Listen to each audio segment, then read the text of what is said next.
পেহেলগাঁওয়ে যেভাবে বেছে বেছে গণহত্যা হয়েছে এবং মুর্শিদাবাদের যে হিংসার ঘটনা এক আসনে বসিয়ে তৃণমূল কংগ্রেসকে কিভাবে নিশানা করেছেন সুকান্ত মজুমদার। তিনি বলছেন 22 এপ্রিল পাকিস্তান থেকে জঙ্গিরা এসে মাথার সিঁদুর দেখে গুলি চালিয়েছিল। মুর্শিদাবাদে পরপর বাড়ি পুড়িয়ে দেওয়া হয়েছে। পেহেলগাঁও এবং মুর্শিদাবাদের একটাই দোষ, তারা মাথায় সিঁদুর দেন। 2026 সালে তৃণমূল সরকারকে উপড়ে ফেলে বঙ্গোপসাগরে ফেলবো, কি বলেছেন সুকান্ত মজুমদার শাসক দলকে নিশানা করে।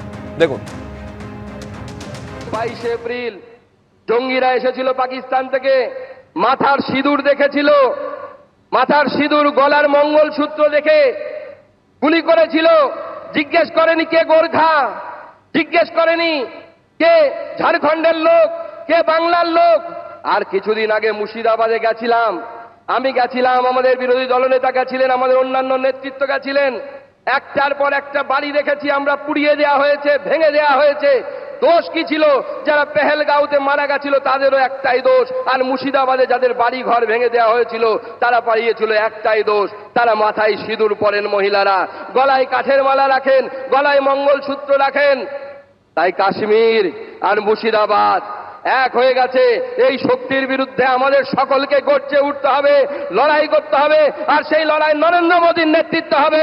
26 আমরা মমতা বন্দ্যোপাধ্যায়ের এই জিহাদি সরকারকে উৎখাত করে বঙ্গোপসাগরে ফেলবো, সেই জন্য সবাই তৈরি হন।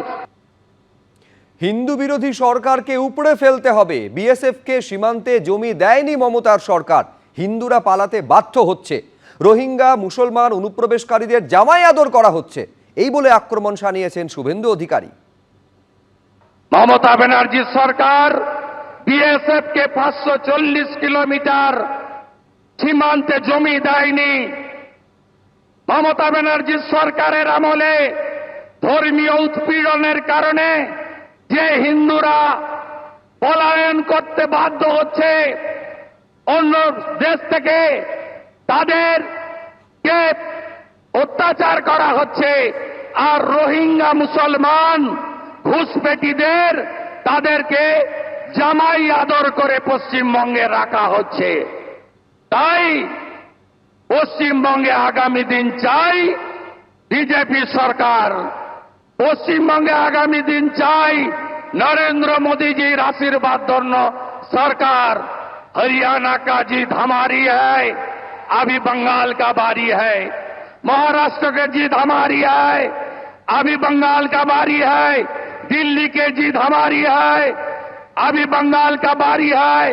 बिहार का जीत भी हमारी होगा, उसके बाद बंगाल का बारी आएगा।